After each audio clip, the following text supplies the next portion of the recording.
जो सेंटर में पहाड़ है जिस पर वाकई किला खरबो जो है जिसे अली शेर खान अंचन ने तामीर कराया था, उसके बारे में हम जब वहां जाएंगे आपको दिखाएंगे। शहजादा चार्ल्स जब यहाँ पर आया था तो उसने कहा था कि मुझे ऐसे मकाम की सैर कराई जाए जो शहर से बिल्कुल नजदीक हो, लेकिन वहां पर बिल्कुल कोई जो बुनियादी सहूलियात से महरूम हो। तो ये हम अभी जहाँ जा रहे हैं वो आप देखेंगे कि इस तरक्की याफ्ता दौर में आप जिस तरह के एक पत्थर के दौर में जा रहे हैं ऐसे इलाके में आप जाएंगे। तो इस वक्त में जो स्कर्दू के सेंटर में जो पहाड़ी है उसके कोने पर मौजूद हूँ। मेरे बैक साइड पे दरिया सिंध बह रहा है। अगर आप दाएं तरफ देखें मेरे तो ये मिंदो खर जो कि एक चौकी होती थी ऊपर जाने के लिए किले से पहले, ऊपर हम किला खरबो के बिल्कुल नीचे खड़े हैं इस वक्त। दाएं तरफ जो है छुमिक, स्कर्दू का छुमिक नामी इलाका है, सरसब्ज़ शादाब दरिया के किनारे।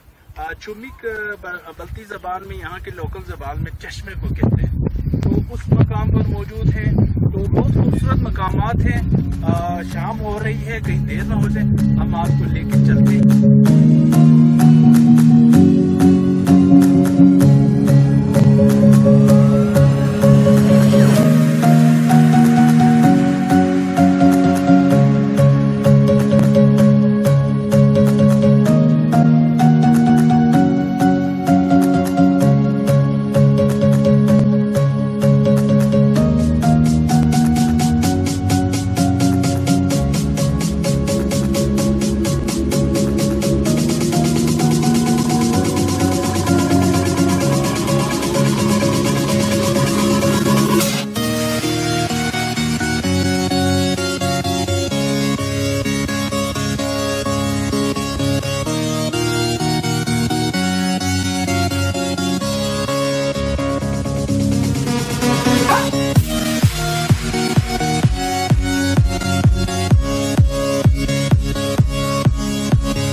पहाड़ है, एक तरफ दरिया, और बिल्कुल छोटी सी मगर बहुत खतरनाक पगडंडी है।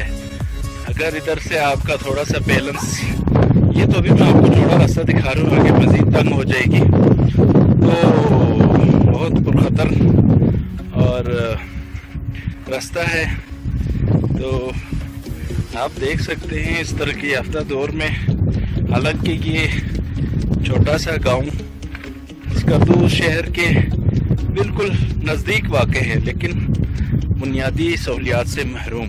इसको आप रास्ता तो नहीं कह सकते, पहाड़ी कह सकते हैं, जहाँ से हम इस वक्त गुजर कर जा रहे हैं।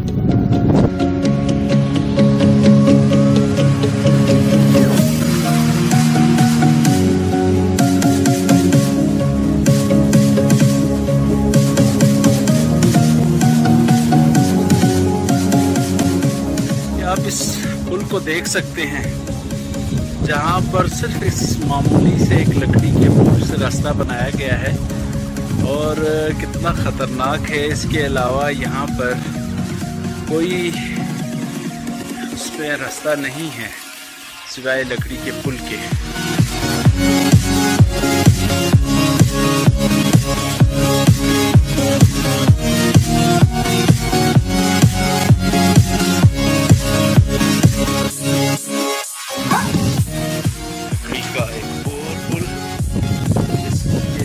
किया गया है, बहुत से ज्यादा अफराद यहाँ से नहीं गुजर सकते।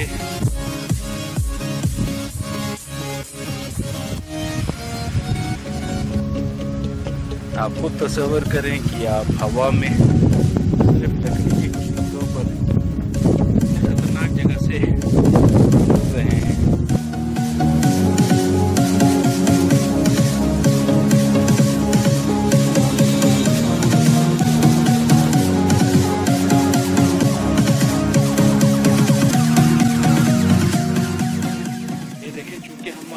दरिया के नजदीक आ गए हैं, दुश्वार गुजार रास्ते से उतर चुके हैं। हमारे एक तरफ पहाड़ी है और बड़ा आपको अजीब सा महसूस होगा। यहाँ पर रेत भी है और हमारे राइट साइड पे दरिया है। और ये जो दरख्त आप देख रहे हैं ये गालिबन बेर की दरख्त है, जिसे मकामी ज़बान में सरसिंग कहा जाता है।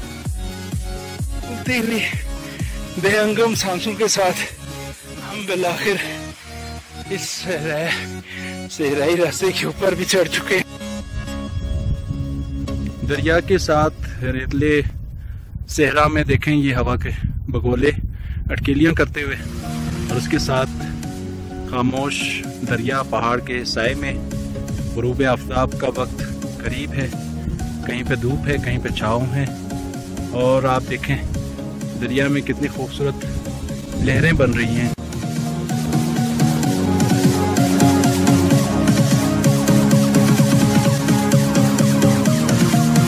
छोटा सा एक खूबसूरत सा गांव। इसकी तारीख ये है कि मकबूल राजा अली शेर खान अंचन की बीवी जो थी रानी, उसको बाग बहुत पसंद थे। तो किला खरपोचो के अतराफ में 4 बाग थे, उसमें से एक बाग इसे कहा जाता है जो कि नामसुख था। तो AKRSP रूरल सपोर्ट्स प्रोग्राम के तहत यहाँ पर सुना है कि कुछ सहूलतें दी गई हैं, रेस्टोरेंट की, फिशिंग फार्म और इस तरह की मुख्तलिफ चीज़ों की। तो मैं तो काफ़ी अरसे बाद आया हूँ, आप तो गालिबन पहली दफ़ा आ रहे हैं। तो आइए देखिए अंदर क्या है।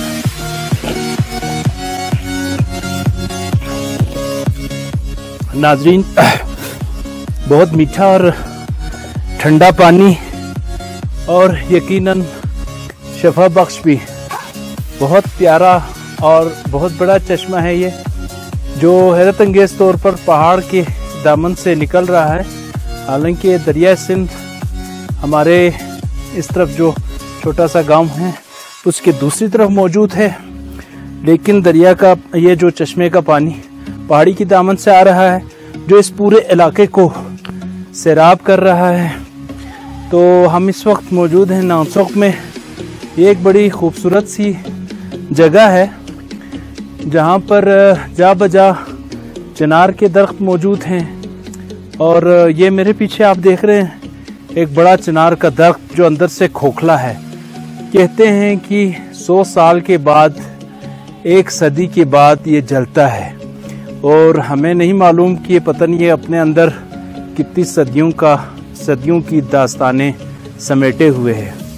तो हमारे साथ मौजूद हैं मारूफ स्कॉलर और रिसर्चर मुनव्वर हुसैन साहब। उनसे भी हम इस बारे में जानने की कोशिश करते हैं। जी मुनव्वर हुसैन साहब, हम लोग यकीनन एक बड़ी खूबसूरत जगह पर मौजूद हैं। साथ चश्मा बह रहा है और एक चिनार के मुख्तलिफ बड़े बड़े दरख्त जो यकीनन जिनकी उम्र सदियों पर मुहित है, और एक जगह स्टेज टाइप की बनी हुई है। तो आप ज़रा हमें इस बारे में थोड़ा बताइए कि ये कौन सी जगह है और उसकी क्या हैसियत है। बिस्मिल्लाहिर्रहमानिर्रहीम। इस हवाले से मैं कहना चाहूँगा कि पहले तो मैं चिनार के हवाले से आपको थोड़ा बताना चाहता हूँ कि चिनार का लगाया जाना सिवाय बादशाहों और शहंशाहों की इजाज़त के बगैर नहीं। यानी वो हमेशा उन जगहों पर इसे इजाज़त देते थे, लगवाते थे जहाँ पे उनकी कोई ना कोई एसोसिएशन होती थी, वो जुड़ी भी होती थी, या उनका वहाँ आना जाना बैठना वगैरह होता था। तो ये जगह भी रानी ने बतौर बाग इस जगह को बनाया था, जिसे हम नामसुख कहते हैं, जहाँ हम खड़े हुए। और ये प्लेटफॉर्म जो आपको नजर आ रहा है जिसके ऊपर हम खड़े हैं, और वो पीछे ऊपर भी थोड़ी सी जगह है और प्लेटफॉर्म की, और ये भी ये प्लेटफॉर्म, ये सारी चीजें बस्ती में हम इसे चारा कहते हैं। चारा से मुराद ये है यानी वो जगह जहाँ पर बैठकर शहजादे शहजादियाँ या राजा रानी हैं वो अपनी गुफ्तगू करते थे, लोकते थे, लोक गीत सुनते थे, और वो तमाम तर इन प्लेटफॉर्म्स के ऊपर हुआ करता था। तो ये इस तारीख से जो इसकी तारीख है वो कुछ इस तरह से। जी बहुत शुक्रिया आपका।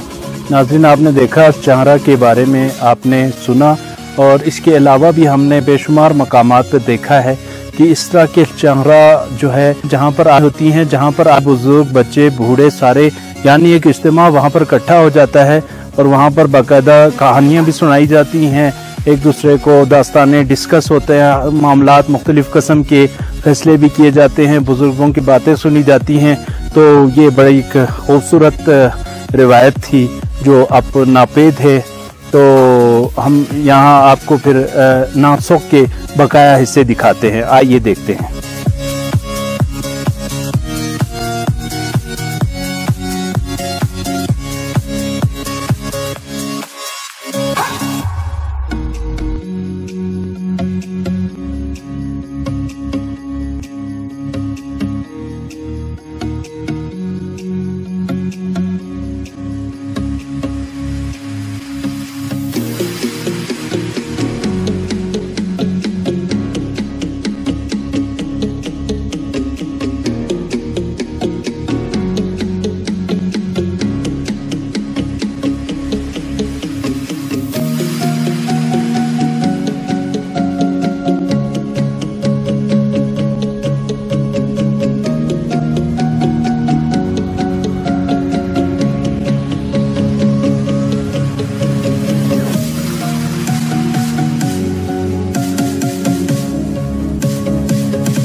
छोटा सा जो कमरा है इससे मकामी ज़बान में रेंठक कहा जाता है, यानी रेंठक चक्की को कहा जाता है। पानी जब ऊपर से गिरता है तो चक्की के नीचे जो दो पत्थर की सिलें होती हैं और उसके नीचे पंखा होता है जो उन सिलों को चलाता है, और उसके दरमियान गंदम दाना दाना गिरती रहती है और उसको वो जो पत्थर की सिलें हैं गंदम को पीसती जाती हैं और जिससे फिर आटा बनता है। ये कदीम ज़माने की जो चक्की है जिसके बारे में मैंने आपको बताया। अफसोस का मकाम है कि हम एक महज़िब कौम है। मेरी सयाहों से गुजारिश है कि आप सिर्फ इस जगह नहीं, आप किसी भी जगह फिरने के लिए जाएं तो वहाँ पर कम से कम इस गंदगी को समेट लें, किसी कूड़ेदान में या किसी ऐसी जगह पे इसको डालें। ये इखलाकन भी दुरुस्त नहीं है कि जो पीछे आने वाले सयाह इस तरह का मंजर देख सके जो हम बैठना चाहते हैं।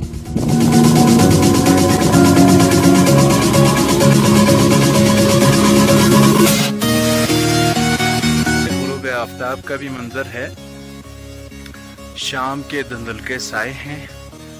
तो मुनव्वर हुसैन साहब बड़े अच्छे शायर भी हैं, हम उनसे गुजारिश करेंगे कि कुछ अशार इस मौके पर अगर आप सुना दें हमें। बड़ा एक समाती सा माहौल बना हुआ है, शायराना माहौल बना हुआ है, अगर कुछ अशार हो जाएं। इफ्तिखार आरिफ की एक नज़्म सुनाना चाहूँगा मैं।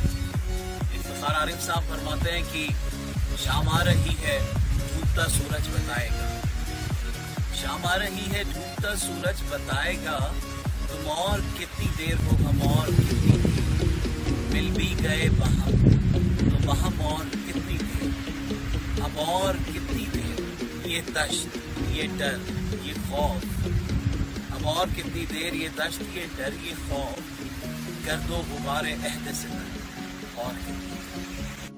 जी नाजरीन, अभी हमने सुना और कितनी देर।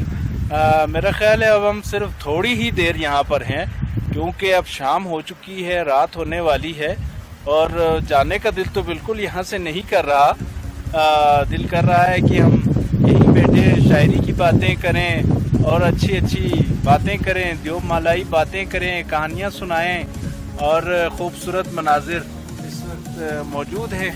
तो और कितनी देर देखें, अब हम और कितनी देर में हम वापस पहुंचते हैं।